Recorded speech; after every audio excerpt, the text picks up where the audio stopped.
KBS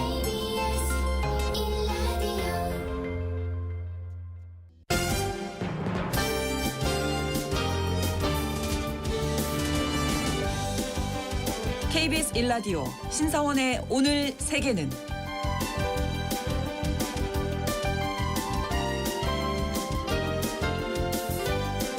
안녕하십니까. 아나운서 신사원입니다.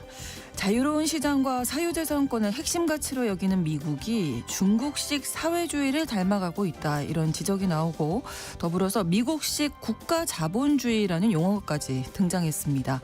트럼프 대통령이 엔비디아와 AMD의 중국 판매 수익의 15%를 정부에 납부하게 한 것, 그리고 US 스틸 매각 승인 조건으로 일본 제철로부터 황금주를 확보한 것이 대표적인 사례로 꼽히는데요.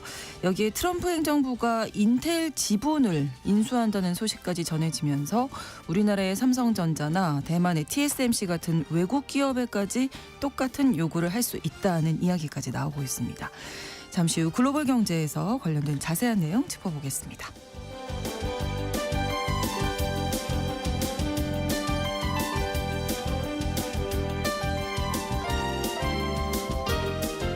오늘 주목할 국제사회 뉴스는 헤드라인 뉴스와 키워드로 정리해드립니다. 통신원 취재 수첩 베트남 소식 준비하고 있습니다. 짧은 기간에 경제 성장을 이룬 베트남은 교육열도 동남아시아 최고 수준이라고 하네요. 대학 입시 경쟁도 한국 못지않게 치열하다고 하는데요. 베트남의 대학 입시 문화와 교육제도에 대해서 통신원 연결해서 알아보겠습니다. 8월 21일 목요일 KBS 1라디오 신성원의 오늘 세계는 시작합니다.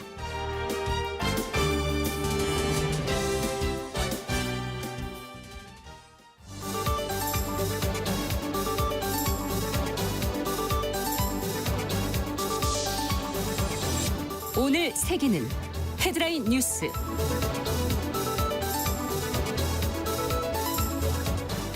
우크라이나 전쟁을 끝내기 위한 당국자 간 회담이 추진된 가운데 미국과 유럽의 군수내부가 우크라이나 안전 보장을 위한 논의를 시작했습니다. 댄켄 미 합참의장이 우크라이나 문제를 논의하기 위해 워싱턴 DC에서 유럽의 군 당국자들과 만날 예정인데요. 미 국방부 관계자는 이 회담에서 우크라이나 평화협상 가능성에 대한 최선의 방안이 논의될 것이라고 말했습니다. 케인 의장은 현지 시각으로 20일 북다서양 조약기구 32개국 회원국 군사주화들이 참석하는 우크라이나 관련 화상회의에도 참석할 예정입니다.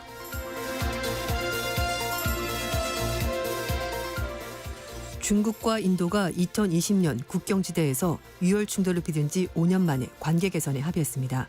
현지 시각으로 20일 중국과 인도는 국경 무역 재개와 무역 투자 촉진에 합의했는데요.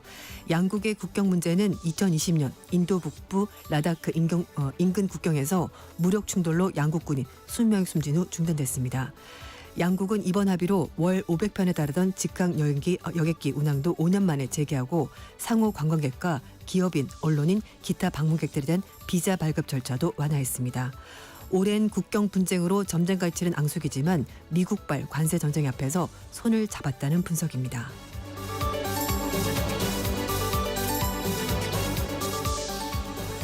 호주와 이스라엘이 상대국 국회의원과 외교관 비자를 취소하는 등 외교 갈등이 격화되고 있습니다. 호주 정부가 이스라엘 국회의원의 호주 비자를 취소하고 입국을 차단하자 이스라엘이 팔레스타인 주재 호주 외교관들의 비자를 취소하면서 보복에 나섰습니다. 이뿐 아니라 네타냐후 이스라엘 총리가 앤서니 앨버니지 호주 총리를 원색적으로 비난한 등 양국 관계가 악화하고 있습니다. 최근 프랑스 등 유럽 국가들이 팔레스타인을 국가로 인정하려는 움직임이 확산하고 있는 가운데 호주도 다음 달 유엔 총회에서 이 같은 흐름에 동참하기로 하면서 이스라엘과 갈등이 더욱더 깊어지고 있습니다.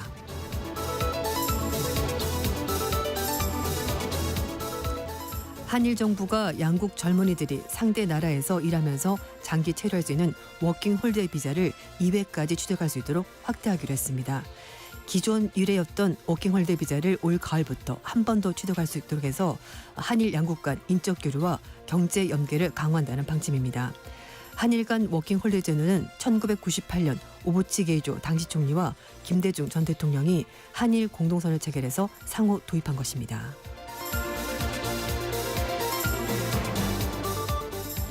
레오 14세 교황이 올해 안에 레바논을 방문할 것으로 알려졌습니다. 알라이 추기경이 알 아라비아 방송과 인터뷰에서 교황이 12월 내로 레바논을 찾을 것이라고 밝혔습니다. 알라이 추기경은 레오 14세 교황의 구체적인 방문 일정은 언급하지 않았습니다만 이미 관련 준비가 진행 중이라고 전했습니다. 레오 14세는 지난 5월 제267대 교황으로 선출됐는데요. 전임 프란시스코 교황이 생전에 레바논 방문을 추진했습니다만 건강 문제로 성사되지 않았습니다.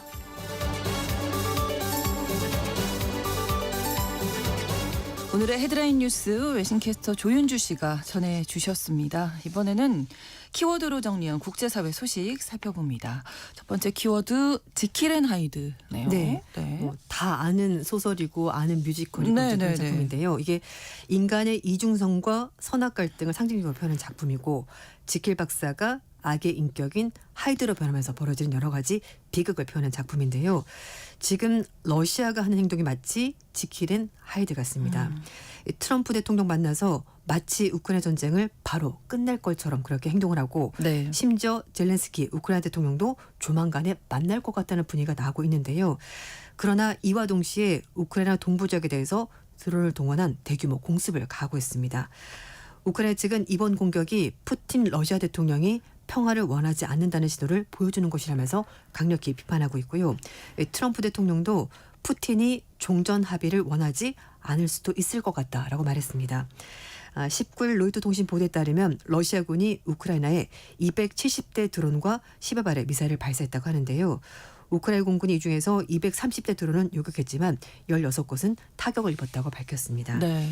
우크라이나 에너지부도 이번 공격으로 에너지 시설이 피해를 입었고 대형 화재까지 발생했다고 밝혔는데요. 클레멘추크에서는 1,500가구가 정전 피해를 입었다고 합니다. 클레멘추크 시장은 세계는 다시 한 번 더 푸틴이 평화를 원하지 않고 있고 우크라이나를 파괴하려고 한다는 사실을 직접 목격하고 있다고 주장했습니다. 군 당국에 따르면 이번 공격이 8월 달 들어서 가장 규모가 큰 공격이라고 하는데요. 네. 우크라이나 외무장관은 워싱턴 DC에서 평화를 향한 노력이 진행되는 동안에 러시아는 평화와 정반대인 공격과 파괴를 계속하고 있다고 주장했습니다. 러시아 국방부는 자국군이 우크라이나군에 연료를 공급하는 정유 공장을 타격했다고 확인했고요. 동시에 우크라이나도 드론 공격을 해서 정유 공장 일부 지역이 좀 화재가 나섰다고 밝혔습니다. 러시아 측이 지금 명확한 입장은 밝히지 않고 있는데요. 네. 세르게이 라브로프 러시아 외무장관은 어떤 형식의 회담도 배제하지 않는다라고도 말을 하면서도 정상 간의 회담은 철저한 준비가 필요하다라고 말했습니다. 크렘린 공식에서는 공식적인 평화안이 나올 때까지는 회담에 나서지 않겠다는 입장을 고수를 하고 있습니다. 트럼프 대통령도 폭스뉴스 인터뷰에서 푸틴이 종전 합의를 원하지 않을 가능성도 있다라고 말했고요. 그러면서 몇 주 안에 푸틴 대통령의 협상 의지를 우리가 알 수 있을 거라고 덧붙였습니다. 네. 평화로 가는 길이 이렇게나 어렵습니다. 네, 맞습니다. 다음 키워드 목표에 한 발 더 가까이. 네. 이스라엘이 팔레스타인인들이 거주하는 가자지구 북부 지역의 인구 밀집 지역이죠. 가자시티를 장악하기 위해서 군사작전을 시작했습니다. 네. 이스라엘은 가자시티를 하마스 거점으로 보고 있기 때문에 작전을 진행하는 거라고 하는데요. 이스라엘군 대변인은 정치 지도부의 지시 그리고 군 참모총장의 신한 계획에 따라서 기드온 전차 2차 작전이 시작됐다고 밝혔습니다. 이스라엘군이 앞서 지난 3월 달에 휴전 협상이 불발되자 기드온 전차 1차 작전을 시작했고요. 그때 지상전이 있었고 이제 이번에 2차 작전이 시작이 되는 겁니다. 이스라엘군이 가까운 시일 안에 추가 병력을 작전에 합류시킨다고 하는데요. 네. 9월 초를 기한으로 약 6만 명의 예비군에게 동원령 통지서가 발부가 됐고 이미 소집이 돼서 각 전선에 배치되어 있는 예비군 2만 명의 소집 기한을 연장할 계획이라고 합니다. 이스라엘 정부 대변인은 이번 작전 개시에 따라서 하마스가 억류 중인 이스라엘 인질 생존자 20명의 생명이 위태롭지 않겠냐라는 우려에 대해서는요. 네. 인질 피해가 가지 않도록 최선을 다하고 있다라고 설명을 했습니다. 이건 좀 봐야 될 것 같습니다. 한편 네타냐후 총리는 마지막 테러 거점을 장악하고 하마스를 격퇴하는 데 걸리는 일정을 단축해라라고 군에 지시했고요. 이스라엘 카츠 이스라엘 국방장관이 작전 계획을 승인하면서 이게 진행이 된 겁니다. 카츠 장관은 가자시티에서 가자지구 남부로 대피 이주하는 팔레스타인 민간인 100만 명을 위해서 인도적 준비 절차도 승인했다라고 밝혔는데요. 네. 가자지구 전쟁이 시작된 10월 7일까지 이주가 완료될 것이라고 이스라엘 측은 얘기를 하고 있습니다. 그리고 이스라엘 측에서도 별도의 성명을 통해서 지난 5개월 동안 기드온 전차 1차 단계 작전을 거치면서 하마스를 포함한 테러범 2천여 명을 제거했고 가자지구 전체 면적의 75%를 작전 통제권 안에 넣었다라고 밝혔습니다. 다만 이스라엘과 하마스가 휴전과 인질 협상에 대해서 만약에 합의를 한다면은 가자시티 장악 계획은 취소될 가능성이 남아 있다고 합니다. 하마스는 이집트와 카타르 중재를 제시한 새 협상안 수용한다라고 이스라엘 밝혔는데요. 60일 동안 휴전하면서 이스라엘 생존 인질 가운데 일부를 석방하는 내용을 담고 있습니다. 네. 자, 다음 키워드입니다. 네. 바람의 방향이 바뀌었다. 네, 트럼프 대통령이 친환경 에너지는 사기다라고 규정하면서 풍력, 태양광 에너지 승인하지 않겠다고 밝혔습니다. 네. 말 그대로 바람 방향이 완전히 바뀌었습니다. 트럼프 대통령이 소셜 미디어 통해서 전력원으로 풍력 발전기, 태양광 짓고 의존하는 미국의 일부 주를 봤더니 전기와 에너지 비용이 더 올라갔다면서 풍력과 태양광 발전은 세계 사기극이다라고 규정했습니다. 네. 그러면서 어리석음의 시대는 끝났다라고 덧붙였는데요. 사실 풍력과 태양광 에너지를 쓴다고 해서 비용이 적게 드는 건 아니죠. 근데 앞으로 이제 친환경으로 가게 되고 네. 화석 그 에너지 때문에 발생한 여러 가지 오염물질 줄이기 위해서인데 어쨌든 지금 당장 보면은 비용이 많이 드는 게 맞습니다. 그런데 이게 사기다라고 규정을 한 건데요. 그러면서 트럼프 행정부의 환경보호청은 낭비, 남용으로 가득 찬 녹색 지원금은 그래서 폐지한다면서 지금까지 290억 달러 이상을 취소했다고 밝혔습니다. 네. 트럼프 대통령은 전임 조 바이든 행정부 등 민주당 정권이 추진하던 풍력, 태양광 같은 친에너지 이 환경발전 수단을 맹편하는데요. 실제로 이렇게 예산을 삭감을 하고 있는 겁니다. 지난달에 영국 스코틀랜드를 간 자리에서 골프를 치면서 바다를 바라봤는데 거기에 이제 풍력 발전기가 설치가 돼 있었거든요. 네. 그랬더니 마치 무슨 환경주의자인 것처럼 고래의 죽음을 야기한다라면서 비판적인 입장을 보였습니다. 그래서 트럼프 행정부가 지난달 말에 미국의 외대륙붕의 광범위한 지역에 설치되어 있는 해상 풍력 개발용을 지지하던 관행을 종료한다고 밝혔고요. 그러면서 모든 풍력 발전 구역 지정을 무효하기로 결정을 했습니다. 미국의 이제 환경보호청은요 해상 풍력 발전에 적합하다고 지정된 곳으로 이제 이걸 만들어 놓은 건데 네. 민주당 정부는 이걸 강력히 추진했습니다만 정권이 바뀌자 이 모든 것들이 없었던 일이 되고 있습니다. 네. 친환경보다는 석탄 네, 쪽으로. 천연가스 이런 거 예. 쓰겠다는 거죠. 그렇습니다. 다음 키워드 군대 아니고 학교 맞습니다. 네, 중남미 우파 정치인인 나이브 부켈레 대통령이 안전한 국가 건설에 초석을 쌓게 타면서 학교에 군대식 복장 의무화 제도를 도입했습니다. 그래서 이게 학교인가 싶을 정도로 뭔가 분위기가 완전히 바뀌었다고 하는데요. 네. 엘살바도르 교육부가 모든 공립학교를 대상으로 학생들의 깨끗하고 정돈된 교복 착용 그리고 적절한 머리카락 길이와 함께 헤어스타일 유지를 골자로 하는 질서와 규율 정책 시행에 들어갔다고 합니다. 네. 너무 옛날 얘기 같지 않습니까? 그러니까요. 저도 사실 학교 다닐 때 네. 선생님이 앞에 서가지고 이렇게 좀 우리 머리 염색들은 염색 안 기미 몇 되고. 센치 네. 이런 거 있었잖아요. 염색 안 되고 네. 이런 거 있었거든요. 근데 이게 사실 1980년대 이때 벌어졌던 얘기 같은데 이게 지금 엘살바도르에서 벌어지고 있습니다. 현재 벌어지고 네, 있는 맞습니다. 일이죠. 네. 엘살바도르 대통령실은 소셜미디어 통해서 새로운 지침을 공개했다고 하는데요. 학생 용모 단정화 의무를 실천하기 위해서 전국의 교정단에게 매일 아침 교문에 나와서 학생들의 복장 상태를 살펴라 이렇게 지시를 내렸습니다. 네. 그러면서 교사와 학생 간의 존중감을 표시하는 인사 역시 의무 시행 사항으로 들어가 있다고 하는데요. 규칙을 만약에 어긴다면은 학교와 관련된 교사에게 부여된 행정적 책임에 대해서 중대한 위반으로 간주한다는 내용도 같이 들어 있었습니다. 그런데 이번에 이제 교육부 장관으로 임명된 사람이 카를라 트리게로스라는 사람인데요. 네. 30대입니다. 그런데 이 사람이 현역 군 장교라고 합니다. 예, 이해가 되시죠? 그래서 트리게로스 장관은 교육부 장관 임명장 수여식과 학교 시찰 등 교육부 관련 여러 가지 공무 수행 자리에서 군복을 입고 등장을 한다는 겁니다. 그러니까 학교에서도 이렇게 분위기가 확산이 되는 것으로 보이는데요. 네네. 이에 대해서 엘살바도르 교직원 노동조합 측에서는요. 이미 과도한 권력 남용이 학생들에게 가해지는 상황에서 이번 조처는 교육제도를 군사화하려는 정부의 시도가 있는 거라면서 교육부 장관이 군 계급장을 달고 학교를 돌아다니면서 학교 구성원들에게 공포감을 준다라고 비판했습니다. 엘살바도르 교직원 노조는 현역 군인은 장관으로 임명할 수 없도록 하는 헌법이 분명히 있는데 이건 너무나 불법적이고 충격적인 지상이라면서 장관에 대해서 법적 책임을 묻겠다라고 강력히 경고했습니다. 네. 그래서 21세기인데 그러니까요. 2025년에 예. 학생들이 또 어떻게 받아들일지 네. 또 생각이 되네요. 다음 키워드 너희가 딜룰루를 알아? 혹시 딜룰루? 딜룰루 자녀분 있으시니까 혹시 이런 단어 써? 아니에요. 아니요. 아직은 어린가 봅니다. 네. 네. 딜룰루? 딜룰루, 네. 딜룰루 그리고 스키비디 그리고 트레드 와이프 이런 단어들이 영국 캠브리지 대학교 출판부가 만드는 영어 사전 캠브리지 사전에 등재가 됐다고 영국의 가디언지가 보도했습니다. 네. 딜룰루 이건 뭐냐면요, 딜루저널, 그러니까 아. 망상적인이라고 쓰여지는 영어 단어에서 파생된 나온 단어라고 하는 건데요. 단어군요. 네. 글로벌 K-팝 팬들 사이에서 이제 그 왜 막 따라다니면서 나 저 아이돌 너무 좋아 막 그러면서 이제 소설도 쓰고 막 이런 거 하거든요, 사람들이. 아, 예, 근데 예. 아이들이 이제 나 저 아이돌과 사귀었으면 좋겠어. 사귈 수 있어. 이렇게 얘기를 하는 건데 이게 이제 조롱하는 말로 꿈깨 망상이야, 딜루전 이제 이렇게 표현했던 건데요. 그렇군요. 그게 사실 부정적인 의미였습니다. 그러네요. 그런데 네. 이 말이 계속 SNS 쓰이면서 긍정적으로 바뀐 겁니다. 그래서 어. 딜룰루라고 그러면은 나 이번 시험에 붙을 거야. 딜룰루 그러면 약간 자기 학원처럼 나 이렇게 꼭 할 거야라고 이제 긍정적으로 말하는 겁니다. 그리고 그렇군요. 뭐든 나 성공해볼 거야. 딜룰루 이렇게 말하면 이제 긍정적인 의미로 쓰이는 건데요. 캠브리지 사전 측은 실제로 존재하지 않거나 사실이 아닌데도 본인 선택으로 믿는 거다라고 말했습니다. 일종의 학원 같은 거죠.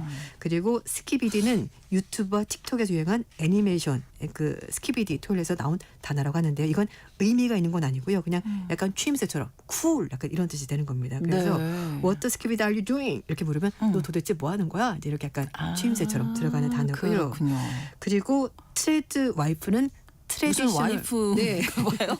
이거는 조금 알겠네요. 네, 트레디셔널 와이프의 준말인데요. 네. 주로 이제 소셜 미디어 상에서 저도 사실 이거 많이 보거든요.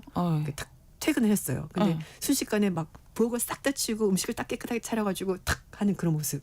아시겠죠? 예, 그러니까 전통적인 의미의 와이프, 네, 아내. 예, 여성의 역할을 강조하는 건데요. 그러니까 뭐 전업주부로서 아닌 경우도 있긴 하겠습니다만 요리, 청소, 육아 이런 가정 일을 굉장히 깔끔하게 완벽하게 하는 사람을 말을 하는 건데 문제는 현대 사회에서 젠더 역할에 대해서 너무 이렇게 일방적으로 규정하는 것 때문에 약간 논란의 여지가 있는 단어로 쓰이기도 한다고 합니다. 네. 캠브리지 사전의 그 관계자는요. 오랜 동안 쓰일 것으로 보이는 단어만 사전에 추가한 것이라고 밝혔고 인터넷 문화가 영어를 변화시키고 있고 이런 걸 관찰하는 것이 굉장히 흥미롭다라고 얘기를 했다고 합니다. 네. 뭐 딜룰루 그리고 이제 또 하나 더 있는데 네. 딜룰루 is 솔루루라는 단어도 있습니다. 그건 또 뭐예요? 그러니까 딜룰루가 이제 자기 학원 있잖아요. 네. 그 학원 하는 게 해결책이야. 솔루션에 솔루션. 그러니까 그래요. 딜룰루 is 솔루. 내가 화가 나면 해결책이지 뭐 되는 거지 뭐. 따라가기 너무 어렵네. 너무 많은 단어를 지금 들어서 네, 저는 이렇게 쓴다고 합니다. 퇴근하고 나 뭐 집안일 잘할 거야 딜룰루 뭐 이렇게 하면 되겠네요.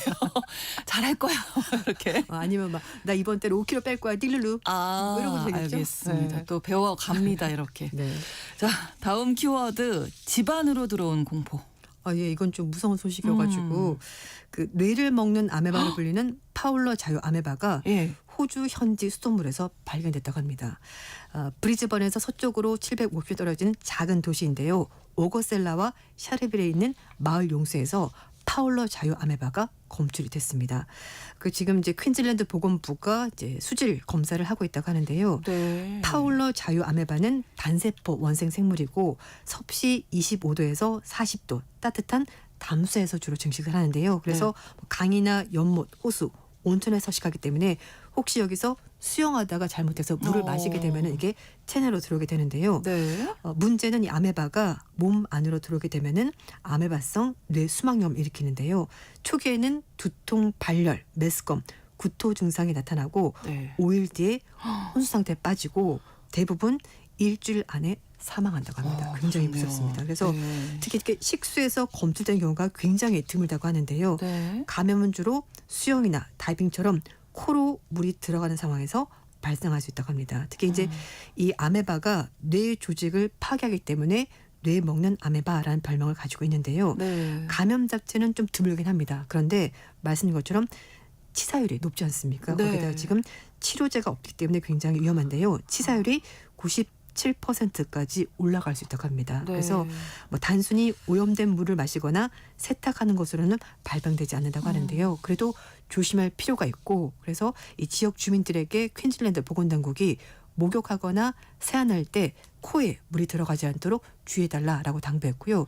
그리고 수영장이나 온천에서 머리를 항상 물 밖으로 내밀고 있어야 되고 코 세척할 경우 있지 않습니까? 네, 네, 네. 그럴 때는 반드시 끓인 물을 사용해달라라고 권고했다고 합니다. 예, 이런 것도 좀 잘 알아두셔야 되겠네요. 네, 그렇습니다.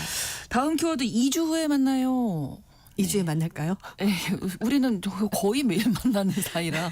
예. 네, 설탕을 2주만 끊으면 네. 굉장히 긍정적인 변화가 신체에 나타난다는 전문가 얘기가 나왔습니다. 네. 미국 하버드 대학 출신의 내과 전문의인데요. 살러버세티 박사가 2주 동안 설탕을 끊으면 어떤 변화가 일어나는지를 알려줬습니다. 네. 가장 첫 번째는 몸에 붓기가 빠진다고 합니다. 그래요? 네, 오. 눈 주변의 붓기 그리고 이제 뱃살도 빠진다고 하고요. 네. 그리고 얼굴 모양도 달라지시다고 합니다. 그러니까 얼굴형이 붓기가 빠지니까 약간 통통했다가 이렇게 좀 갸름해지네요. 네, 맞습니다. 그러면? 자연스럽게 변하고요. 뭐 여드름이나 붉은 반점 이런 것도 사라지고 피부가 깨끗하게 보이는 효과가 있다고 합니다. 그리고 또 장내 미세물 환경이 개선이 되면서 신체 전반적으로 좋아진다고 하는데요. 네, 하버드 대학 이 교수뿐만 아니라 출신의 의사뿐만 아니라 네. 미국 네바다 대학교에 있는 사만다 쿠건 박사도 설탕 섭취를 줄이면 굉장히 좋다고 말하는데요. 초기에는 뭐 두통이나 배변 변화가 있는데 이 기간이 지나고 나면은 뇌 기능도 좋아지고 신체적으로 굉장히 여러 가지 변화가 있다고 하는데요. 첫째, 머리카락 피부, 손톱의 상태가 좋아진다고 하고요.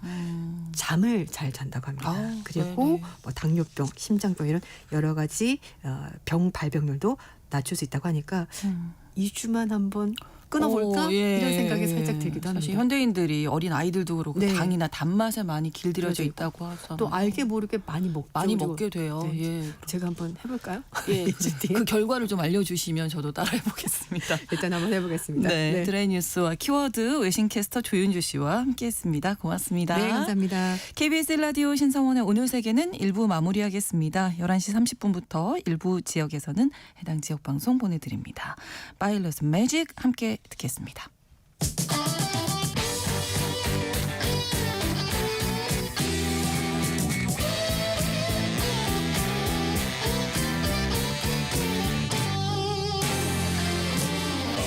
Ho, ho, it's magic.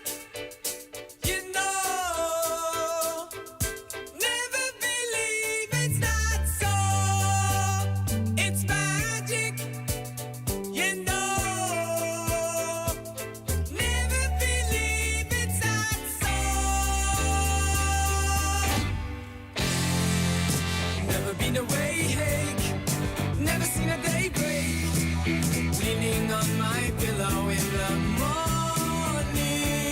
Lazy day in bed, music in my head. Crazy music playing in the morning light. Oh, ho, ho, it's magic. You know, never believe it's not so. It's magic. You know, never believe it's not so. I love a sunny day, dream of far away, dreaming on my pillow in the morning. Never been away, hey, never seen a day break, leaning on my pillow in the morning light. Oh, ho, ho, it's magic. You know, never believe it's not so. It's magic. You know, never believe it's not so.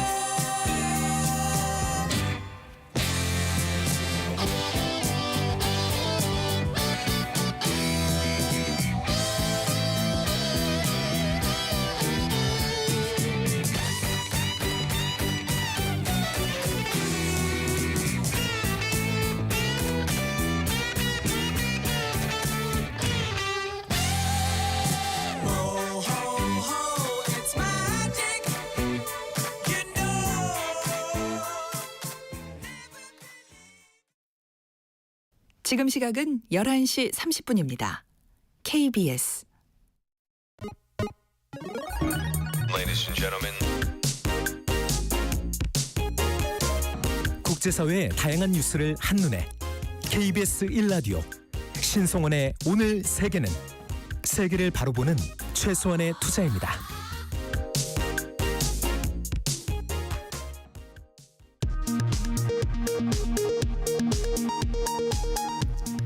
이 시각 라디오 정보센터 뉴스입니다.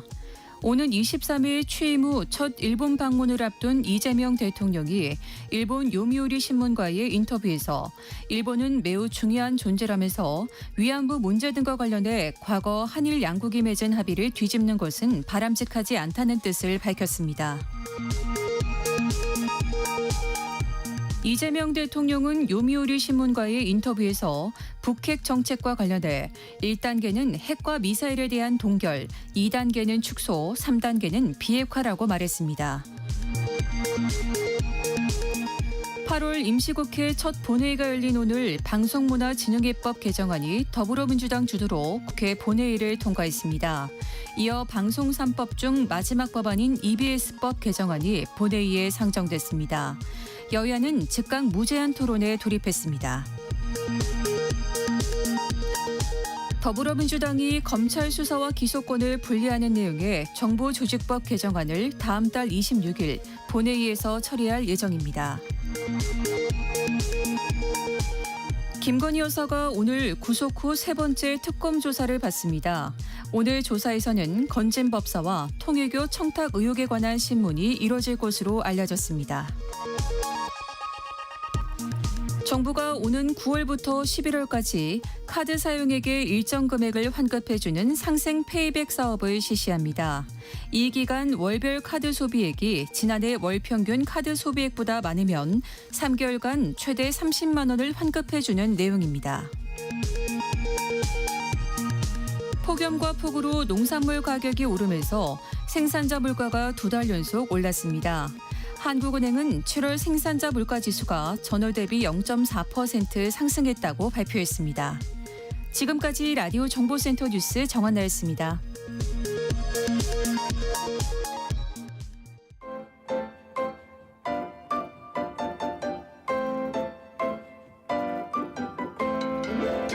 통신원 취재 수첩.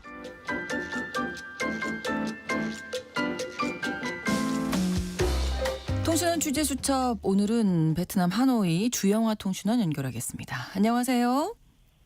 네, 안녕하세요. 네, 어제 베트남에서는 전국 대학들이 입학 합격선을 발표했군요. 뭐 수험생들도 그렇고 학부모님들이 관심이 많았겠습니다. 네, 그렇습니다. 어제인 8월 20일 오후 5시를 기점으로 전국 대학들이 합격선을 순차적으로 발표하기 시작했고, 네. 이는 즉시 온라인 검색어 상위권을 차지하기도 했는데요. 베트남의 수험생과 학부모는 물론 사회 전반이 결과에 촉각을 곤두세우는 모습이었습니다. 한국으로 치면 대학 수학능력시험 성적과 합격선이 동시에 발표되는 상황이라고 할 수 있는데요. 네. 올해 합격선은 예상보다 높게 형성되었고, 특히나 법학, 인공지능, 컴퓨터과학, 그리고 심리학과 등의 인기학과는 높은 점수의 합격선을 요구하게 되는 그 예상 밖 합격선 상승에 고득점을 기록하고도 희망 전공에 합격하지 못하는 사례가 속출했다는 보도도 있었습니다. 점수가 많이 올랐나 봐요. 뭐 그 얘기 듣고 나니까 우리나라 못지않게 베트남도 입시 전쟁이 치열한가 봅니다. 네, 그렇습니다. 이 베트남의 교육열은 동남아시아 최고 수준으로 유교 문화와 경제적 성장에 따른 교육 투자 확대가 주요 요인입니다. 네. 빠르게 경제 성장을 이룬 베트남의 성장 동력이기도 한데요. 그만큼 베트남의 대학 입시 전쟁 역시 정말 말도 못하게 치열한데요. 이 전국 235개 대학의 입학 정원은 약 60만 명 정도인데, 입시를 치르는 수험생은 약 260만 명으로 대학 진학이 꽤 어렵습니다. 네. 이 베트남의 대학 진학률은 28.3%로 세계에서 가장 낮은 대학 진학률을 보이고 있습니다. 네, 특히 유수의 공립대학은 저렴한 학비와 명성으로 입학이 하늘의 별 따기 수준인데요. 그래도 베트남은 단과대별로 이 유명한 학교가 있기 때문에 한 개의 대학으로 몰리기보다는 유명세가 있는 학교에 단과대별로 몰리는 현상이 뚜렷합니다. 네. 또 베트남은 우리나라의 수시 전형과 같은 제도가 없기 때문에 단 한 번의 시험으로 입시가 결정돼서 이 단 한 번의 경쟁에 중요할 수밖에 없는 구조입니다. 네, 이 베트남 대학 입시 시험 날의 풍경도 좀 궁금한데요. 우리는 뭐 떡도 찹쌀떡이나 뭐 초콜릿 같은 걸 선물하기도 하잖아요. 베트남 어떻습니까? 네, 베트남도 그런 모습은 별반 다르지 않습니다. 네. 이 베트남은 고교 졸업 시험이 한국의 수능과 비슷한 역할을 하는데요. 네. 고교 졸업 시험이 졸업 여부뿐 아니라 대학 지원 자격까지 결정합니다. 재수를 하게 되면 졸업 시험 외에 별도의 대입 시험을 다시 봐야 합니다. 아. 그렇기 때문에 고교 졸업 부모님과 선후배들이 그 학교 앞에 플랜카드를 걸고 응원하는 모습을 쉽게 볼 수 있는데요. 네. 시험 때는 이 시험장 인근 도로에서 교통경찰이 경적 소리에 학생들의 집중력이 흐려질까봐 부지런히 차량 흐름을 정리하기도 합니다. 또 시험을 앞둔 며칠 전부터는 학생과 학부모들이 베트남 최초의 대학에 있던 문묘를 방문해 합격 기원 기도를 하고 합격 기원 부적을 사기도 합니다. 또 한국에서는 시험에 합격하라고 떡이나 엿을 선물하는데 네. 베트남은 보통 팥을 먹는 문화가 있는데요. 이 팥이 베트남어로는 더우라고 하는데 네. 이 더우라는 단어는 합격하다라는 발음과 같아서 이런 풍습이 생겼다고 합니다. 네. 또 그 외에도 시험을 앞두고는 미끄러져 시험에 떨어질까봐 한국에서는 미역국을 먹지 않는 것처럼 베트남은 바나나를 먹지 않고 아. 그리고 달걀이 동그란 모양이라 그 0점을 연상시킨다는 이유로 달걀을 기피하기도 합니다. 그렇군요. 사교육 열풍도 대단하겠는데요. 네, 그렇습니다. 베트남의 고등학생은 대학 입학 시험을 위해 방과 후에 사교육에 많이 의존하고 있는데요. 네. 이 통계에 따르면 베트남 고등학생의 76.7%가 사교육을 받고 있는데 하노이나 호치민과 같은 대도시의 경우 사교육 비율은 약 92.1% 이상인 것으로 발표되고 있습니다.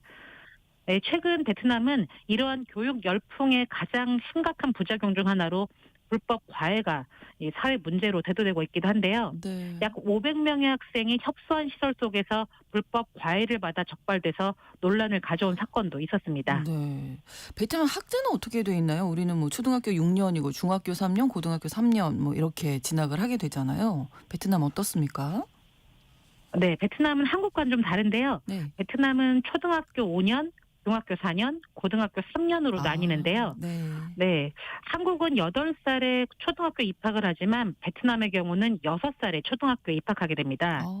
예. 네, 초등학교와 중학교 9년은 의무 교육으로 정부가 무상으로 교육을 제공하고 있고 네. 공립, 사립, 민간학교 체제로 운영되고 있으며 이 사립학교의 비율은 지역마다 차이는 있지만 전체의 약 한 10에서 25% 정도 됩니다.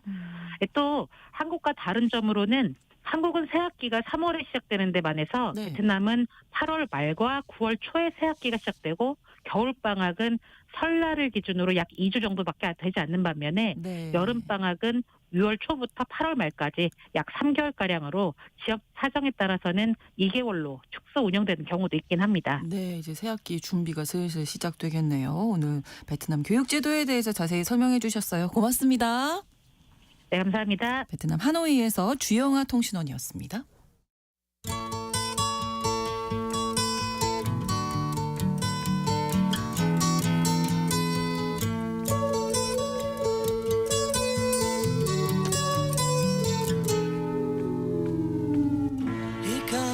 최근 트럼프 행정부가 인텔의 지분을 인수한다는 소식이 전해졌죠. 이 미국 정부가 민간 기업의 지분을 보유하는 건 아주 이례적인 일입니다.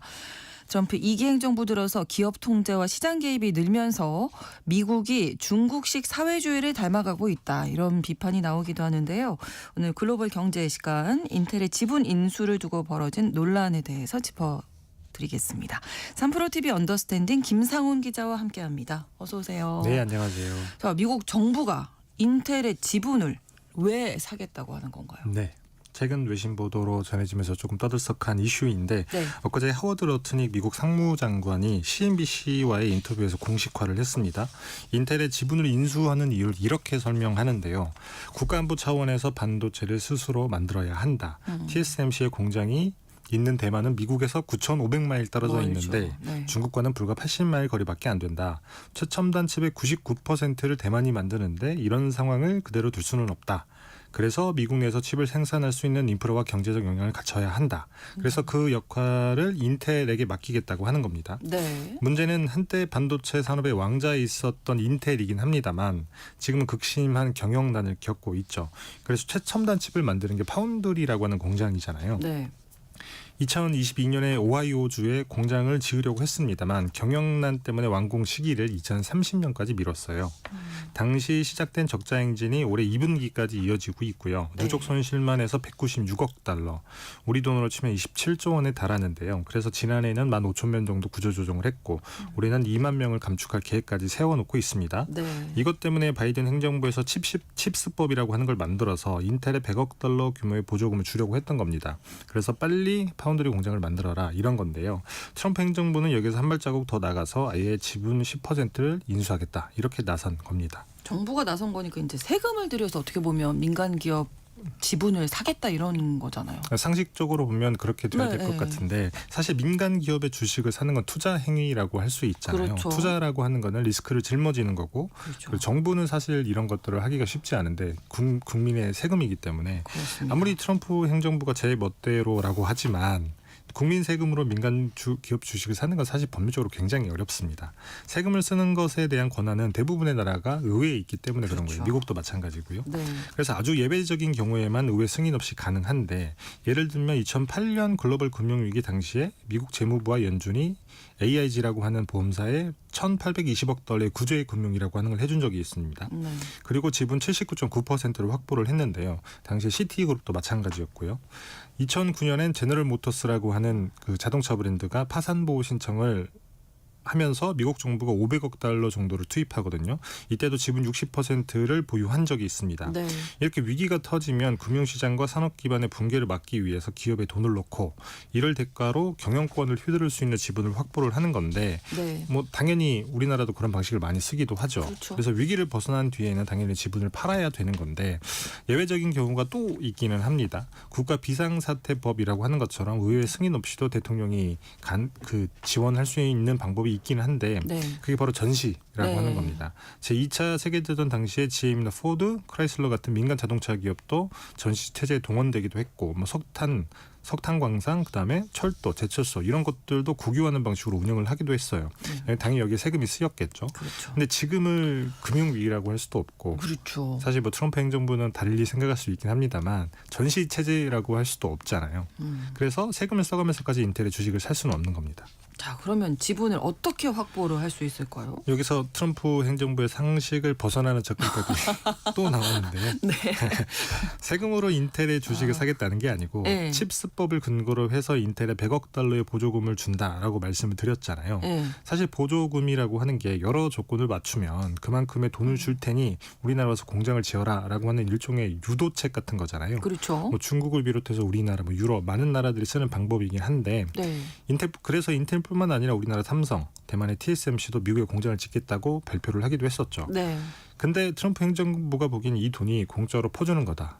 이렇게 보이는 거예요. 네. 실제로 러트닉 장관이 인터뷰에서 무상지원금이라고 얘기를 합니다. 100억 달러가 들어가지만 미국 납세자에게 돌아오는 이익이 없다. 이런 이유인 건데 그래서 바이든 행정부에서 약속한 보조금을 주는 대신에 지분을 받기로 했다. 이렇게 얘기를 합니다. 뭔가를 받아야겠군요. 맞습니다. 지원을 해주니까. 그렇죠. 그래서 인텔의 시가총액이 한 1,000억 달러 정도가 되는데 100억 달러를 지원한다고 했으니 그러면 10%의 지분을 확보할 수 있을 것이다라는 계산이 나온 것이고요. 인텔이 반등에 성공을 해서 돈을 벌면 그러면 당연히 수익금으로 배당이 나오겠죠. 네. 그러면 국고로 귀속이 되고 납세자에게 돈이 돌아올 수 있다. 이런 논리인 겁니다. 이렇게 생각할 수가 있었군요. 그렇죠. 예. 이게 근데 가능한 얘기인지 현실적으로. 맞습니다. 그래서 러트닉 상무장관이 인터뷰에서 이렇게 얘기를 해요. 바이든 행정부의 지원금을 네. 지분 투자로 바꾸겠다라고 얘기를 하는 건데 이게 뭐 법률적으로는 불가능하다라는 분석이 많이 있습니다. 네. 그러면 법을 바꿔야 되는 건데 사실 그건 그러려면 조금 시간이 걸리기도 그렇죠. 하고요. 그래서 연방 지출에 대한 권한은 의회에 있다라고 말씀을 드렸기 때문에 의회가 법으로 권한을 위임하지 않는 이상 이 자금의 용도를 대통령이 마음대로 바꿀 수가 없는 건데 그렇죠. 다만 최근에 트럼프 대통령이 리프탄이라고 하는 인텔 최고 경영자를 만난 적이 만났죠. 있잖아요. 네. 대중 수출 금지 품목에 포함된 소프트웨어와 그다음에 하드웨어를 팔았다라는 의혹을 받고 있는 인물인데 그래서 트럼프 대통령이 이례적으로 물러나야 된다라고 공식적으로 얘기를 했고요. 그랬더니 탄 CEO가 비행기를 타고 바로 백악관으로 날아갔죠. 그런 다음에 네. 태도가 싹 바뀌었는데 예. 그때 보조금을 받는 대신에 인텔의 지분을 주는 방식 이런 것들을 논의했을 것으로 추정을 하고 있습니다. 네. 다만 이게 법률적인 한계 때문에 보통 주식이라고 하는 건 의결권이라고 하는 걸 갖잖아요. 그 지분율만큼의 의결권. 그렇죠. 그래서 보통주를 인수하는 방식이 아니라 네. 배당만 받는 우선주 방식으로 하는 길을 택한 게 아닐까. 뭐 이런 식의 추정을 하고 있습니다. 어쨌든 이게 미국 내에서도 뭐 여러 가지 얘기 많을걸요. 지금 논란이. 그럴 수밖에 네. 없죠. 사실 전 세계에서 시장의 자유를 가장 중시하는 나라라고 하면 당연히 미국이 첫 손가락에 꼽히잖아요. 그렇습니다. 네. 때문에 트럼프 행정부의 인텔 지분 인수를 두고 이거 사실상 국유화다. 그다음에 기업 국가주의다. 이렇게 비판을 하는 목소리가 굉장히 높습니다. 뭐 이런 우려 때문에 의결권이 없는 배당만 받는 주식을 선택한 것일 수도 있는데 하지만 트럼프 행정부의 의지는 굉장히 강고합니다. 국민 세금으로 수백억, 수천억 달러를 기업들에 쏟아붓는 건데 네. 바이든 행정부처럼 공짜로 퍼주면 안 된다라고 또 로터닉 장관이 얘기를 하고요. 더군다나 TSMC처럼 시가총액이 1조 달러나 되는 부자 기업에게 주는 보조금을 아무 대가 없이 주는 건 사실 바이든 행정부가 잘못을 했다. 너무 관대했다. 이렇게 또 얘기를 하거든요. 네. 그래서 세금이 들어가는 거라면 그대로 그 대가로 국민의 몫을 확보하는 게 합리적이다. 이렇게 주장을 하고 있습니다. 이게 사실은 그 경제가 잘 돌아가기 위해서 기업이 주는 건데 이거 자꾸 이제 공짜로 뭔가 받아야 된다 이런 논리로 지금 계속 주장을 하는 거잖아요. 아, 이런 논리라면 뭐 우리 삼성전자도 지금 보조금을 받으니까 그렇죠. 뭐 비슷한 상황이 될 수도 있겠네요. 맞습니다. 실제로 이미 트럼프 행정부가 검토를 하고 있다라고 하는 로이터 그 외신 보도가 나오고 있습니다. 로이터 네. 통신이 로터닉 장관이 인텔뿐만 아니라 삼성전자, 그다음에 TSMC, 마이크론 같은 회사의 지분 확보 방안을 검토하고 있다라고 보도를 했는데 네.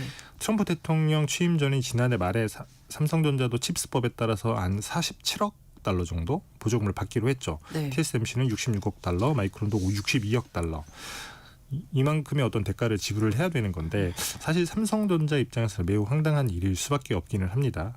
반도체 공급망을 복원하겠다라고 했던 게 바이든 행정부 당시의 어떤 정책적인 목표였고 네. 그래서 미국의 공장을 지어라라고 보조금을 줘가면서 사실 꼬신 건데 속된 말로 이제 와서 예, 갑자기 예, 지분을 내놓으라고 하니까 그렇죠. 사실 예. 물에 빠졌던 사람 구해놨더니 보따리 내놓아라라고 하는 격일 수밖에 없는데 여튼 로터닉 장관의 말대로라고 하면 인텔에 요구하고 끝날 일은 아닌 것 같긴 지금 합니다. 분위기로 보면 계속 이런 요구를 기업들에게 할 수 있을 것 같은데 뭐 네. 이런 일이 지금 반복되고 있잖아요. 사실은. 네, 맞습니다. 사실 인텔 케이스로 조금 도드라져 보이는 것이지 사실 그간 여러 어떤 그 비슷한 일들이 있기는 했습니다.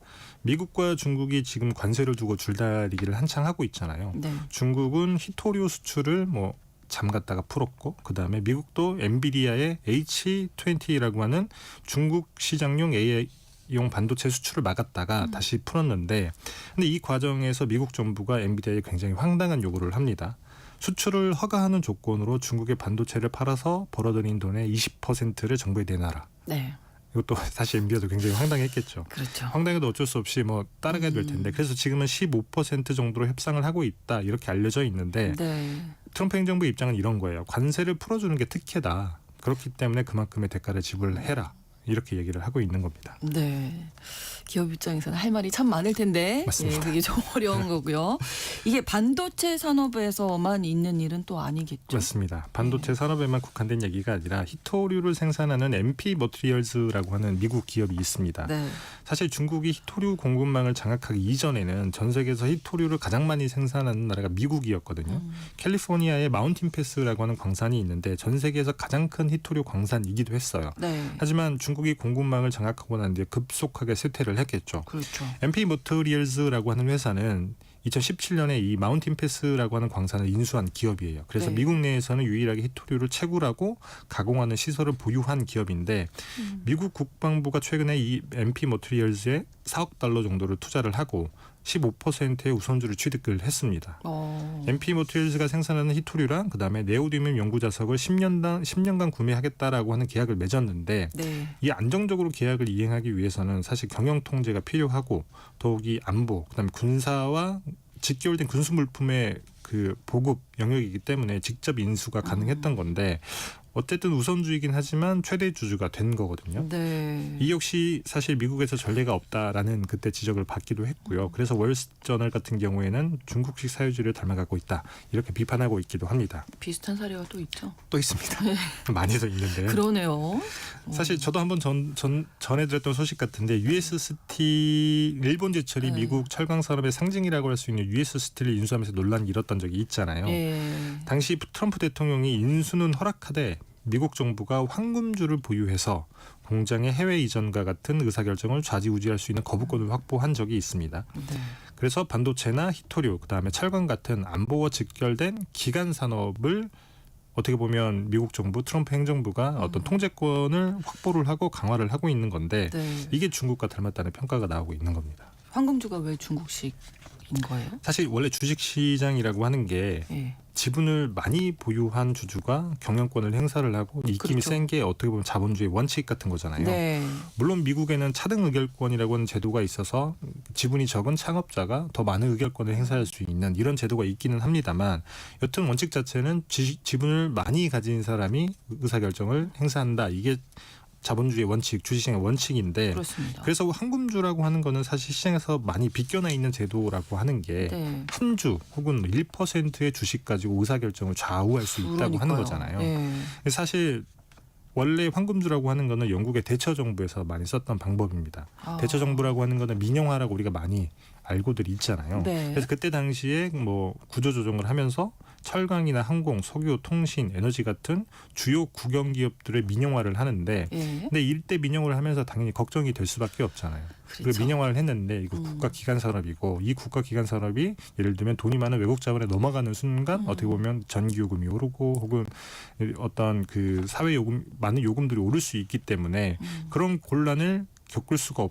겪으면 안 된다라고 해서 황금주라고 하는 방식을 많이 쓴 거예요. 네. 그래서 이 민영화한 국가 기관 산업 관련된 기업들의 황금주를 영국 정부가 소유를 했었고 그래서 예를 들면 외국 자본의 주식을 팔 수 없거나 네. 특정 자산을 매각하는 걸 거부할 수 있거나 그다음에 뭐 경영의 주체인 이사회의 구성을 변경할 때는 우리 승인도 받아라라고 하는 이런 막강한 권한을 그때 쥐고 있었던 거죠. 네. 다만 이게 반시장적이라고 하는 게 그래서 EU 단일 시장으로 통폐합이 될 때 사실 유럽 사법재판소가 이런 판단을 내립니다. 이 황금주라고 하는 것은 자본의 자유로운 이동을 방해한다. 그래서 불법이다라고 하는 판결을 내려서 사실 영국에서도 사라졌거든요. 네. 지금은 전 세계 주요 국가 중에서 이 기간 산업에 대한 황금주 방식의 통제권을 확보하고 있는 나라가 중국 정도뿐이에요. 그렇군요. 그래서 지분율 1% 내외의 특별관리 주식이라고 하는 걸 중국 정부가 보유를 하고 있는데요. 아까 말씀드렸던 황금주처럼 이 특별관리 주식 같은 경우에는 이세 선임권을 비롯한 주요 의사결정에 대한 거부권 이런 것들을 행사할 수가 있습니다. 네, 정부가 개입을 한다. 네. 좀 많이 닮아가고 있는 건 사실인 것 같습니다. 맞습니다. 그래서 사실 러트닉 장관 같은 경우에도 그 CNBC 인터뷰에서 네. 진행자가 이 국가 자본주의 아니냐라고 이렇게 조금 공격적이면서도 직접적인 질문을 하는데요. 거기에 대해서 이렇게 답을 합니다. 중국은 제품을 원가의 절반에 팔아서 미국 기업을 밀어내고 있다. 히토류 자석도 사실 미국이 발명을 했지만 중국이 절반 가격에 파니까 우리가 더는 안 만들게 된 건데 그랬더니 중국이 이걸 도끼처럼 위협 수단으로 활용을 하고 있다. 그래서 미국은 스스로를 다시 세워야 되고 이것 때문에 트럼프 대통령이 꼭 필요한 인프라를 구축하려고 하고 있다. 이런 얘기인 건데 네. 그래서 기간 산업에 대한 통제권을 확보를 하고 우리가 키워줘야만 중국에 네. 대항할 수 있다. 이런 논리인 겁니다. 예. 그래서 이 발언을 되새겨 보면 사실 지금까지도 굉장히 조금 황당한 일들이었는데 앞으로도 당분간 비슷한 그렇겠는데요? 일들이 예. 반복될 수밖에 없겠다라는 예상을 할 수 있기도 합니다. 네, 이 트럼프 행정부 기간 동안에는 네. 이런 일이 계속 되지 않을까 맞습니다. 예상이 됩니다. 글로벌 경제 오늘 3프로TV 언더스탠딩 김상훈 기자의 설명으로 함께하셨습니다. 고맙습니다. 네, 감사합니다. 끝으로 니오의 소식 전해드리면서 KBS 일라디오 신성원의 오늘 세계는 마무리하겠습니다. 내일 오전 11시 5분에 다시 뵙겠습니다. 고맙습니다.